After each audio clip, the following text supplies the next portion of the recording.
સવારમાં ઉઠીને ચા બનાવી દીધો અને રોટલી બનાવી દીધી. ચા પીવાનું ચાલુ હતું એટલી વારમાં રુદ્રાક્ષભાઈ કાગળ લઈને આવી ગયા એના ચોપડા સાથે. તો કાગળમાં હિન ગડ્ડુભાઈ કે પહેલાં મને હોળી બનાવતો. હોળીની જગ્યાએ પપ્પાએ બનાવ્યો કેમેરો ફોટો પાડવાનો. જેને પણ જોતો હોય કેમેરો ફોટો પાડવાનો તો અમારે આવી જો પદ્ધતિથી બનાવી શકો છો તમે. તો પછી ગડ્ડુભાઈ તો અમારા કેમેરામાં ફોટા પાડીને રાજી થઈ ગયા ને હસવા માંડ્યા. અને એને આજે આવે તો તાવ એટલે અમારું કામ હતું એને મસ્ત ખુશ રાખવાનો. એટલે એને જે કીધું એ કાગળમાંથી અમે બનાવી દીધું. પછી મેં મારા કામ શરૂ કર્યા. તો 2 દિવસથી કપડાં ધોવાના બાકી હતા કારણ કે કાલે ગયા હતા અમે મારા મમ્મીના ઘરે.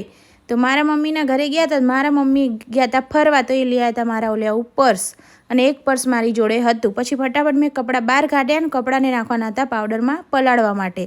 તો ગડ્ડુભાઈ રમતા હતા અને શરદી બહુ થઈ ગઈ હતી ને પછી એને બહાર રમવા નીકાળ્યો અને મેં ફટાફટ કપડાંને પાવડરમાં નાખીને વાસણ ધોવાનું કામ ચાલુ કર્યું. વાસણ ધોઈ દીધા ને પછી ફટાફટ કપડાં ધોયા. કપડાં એટલા બધા હતા કે કંટાળો આવી ગયો.